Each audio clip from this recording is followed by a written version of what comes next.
Let's rock and roll. I wanna do till the sun comes up. Oh yeah.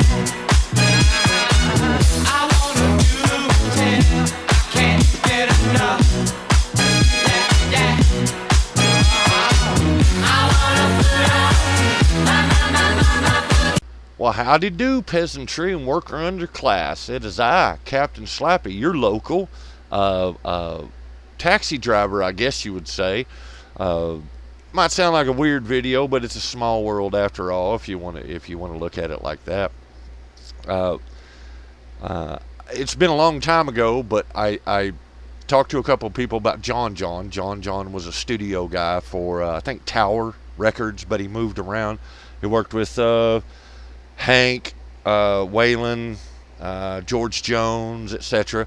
And I like telling that story because John's a funny guy. He's a hilarious guy. Well, today I was at the grocery store, and one of the guys, I know that's kind of in your recording industry stuff from way back, stopped and said, "Hey, man, can you give me a ride home, Slappy?" I was like, "Yeah, anytime, man," because he's right ahead of me in line, and I was shooting the shit with him about us going down to San Pedro or the islands, Corpus Christi and stuff, about how we were going to steal my brother's food out of his refrigerator and just go down there and eat it all. Anyway, point was, while I was sitting there chit-chatting with him, and I'd never got to sit down and talk to him a lot, Jimmy Velvit, if I know a lot of people aren't going to know who he is, that's fine. That's just life. But Jimmy wanted me to pass on some messages to some of y'all out here. For one, Shooter Jennings. I don't know if he worked with Shooter or not, but he was talking about Sam Smith. He was getting ready to go out to Hillsborough, North Carolina, and his truck broke down, so I was giving him a ride. So he wasn't able to make that flight today to go do a Christmas compilation. Okay? Because Mr. Billy Corgan comes into the story here in just a minute. Anyway, so he wanted me to tell Shooter, "Hey, Shooter, he hopes y'all are doing well and everything." And while I was standing there, he told me a story about working with Chubby Checker. Well, Reba McEntire as well. He said he did open for Reba once, and he was laughing because Chubby Checker in a cab ride, which is ironic because I gave Jimmy a ride home. But anyway, the point was, Chubby Checker, they were doing a show, a bunch of different shows, and Chubby had got a taxi from St. Louis all the way to, I think, Dallas. So a dude comes in and says, into the theater, says, "Hey, Jimmy, Chubby Checker's outside." And he says, "What?" And he says, "Chubby's outside, and he needs $2,000. Right? Jimmy's like, "What the hell are you talking about?" He said, "Yeah, Chubby's out there." And he says, "Okay, listen, just go grab whatever the box. Go grab the box office and pull out the two and give it to Chubby, right?" And he said, No, wait, stop. I'm going to go out there and see if this is legitimately real. We're going to make sure to get a receipt on this." And he goes outside, and sure as shit, it's Chubby Checker, and he had taken a cab all the way from St. Louis to Dallas. So he had to pay $2,000 for Chubby Checker's cab. And I laughed my ass off, and I said, I got to tell Shooter that story. Anyway, Jimmy had worked with a bunch of different people. I think he said he did work with George Jones and all. Anyway, his producer, he wanted to point out his producer, Phil York, had just recently passed away. And he had been meaning to say hello to Shooter and him for a long time, and Tanya Tucker for a long time. And he just ain't got around to it because he's been moving around back and forth doing different stuff. Now, on Mr. Corgan, he says, "Hey, do you know anybody that does prints and presses?" And I was like, "Oh, you know what? Are you wanting to do prints and presses?" And he says, "Yes," because he owns all his masters. And I said, "I did not know that." Guess what? Mr. Corgan owns all his stuff. He does his own stuff. And he says, "Well, if you can get a hold of Mr. Billy, Tell him I said hi and tell him I want to do some presses. And I said, well, it's not like I got Billy's number, Mr. Corgan's number, but I'm sure I can pass the message along. So, internet, in whatever way that you want to do it, Jimmy wants to sit down with Mr. Billy so they can do some presses, all right, and different stuff along those lines.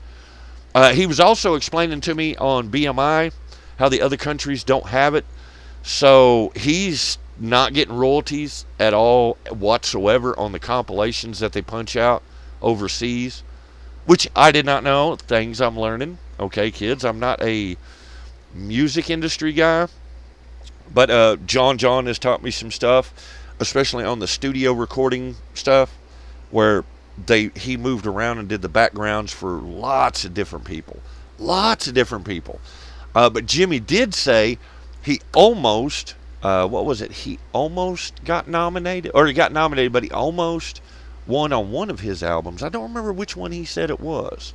It wasn't the Beach album. I don't know if it was the Beach album he did. I've got that somewhere, CD. But anyway, he gave me a CD of all things, a CD. I'm not exactly going to say the name of it. He said, he might have been a little tooted, a little drinking when he made it, and that is what it is. Because I like the hell out of Jimmy.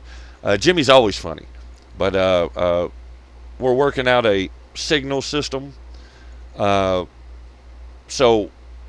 I know to go over and steal my brother's food out of his refrigerator and give it to Jimmy.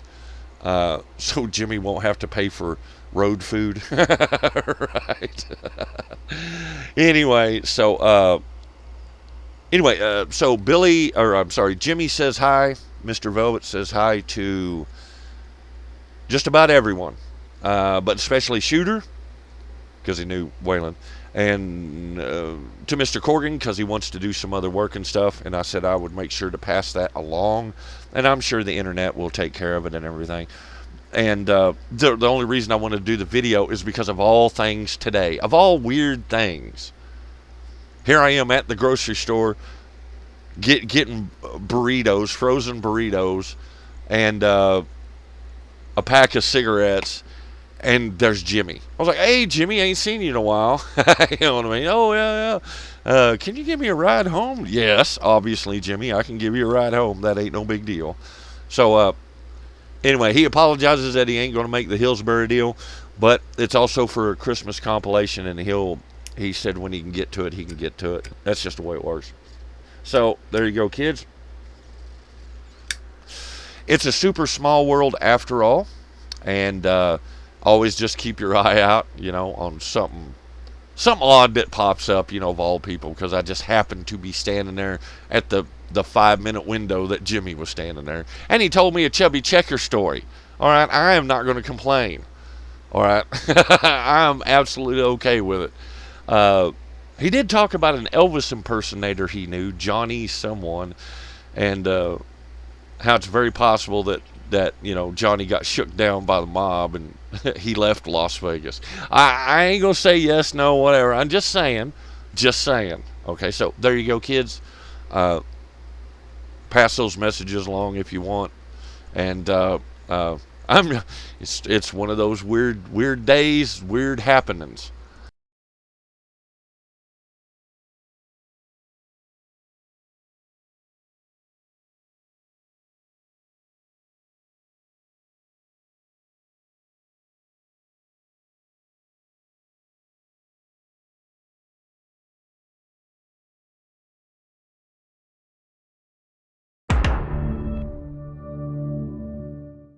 End of line.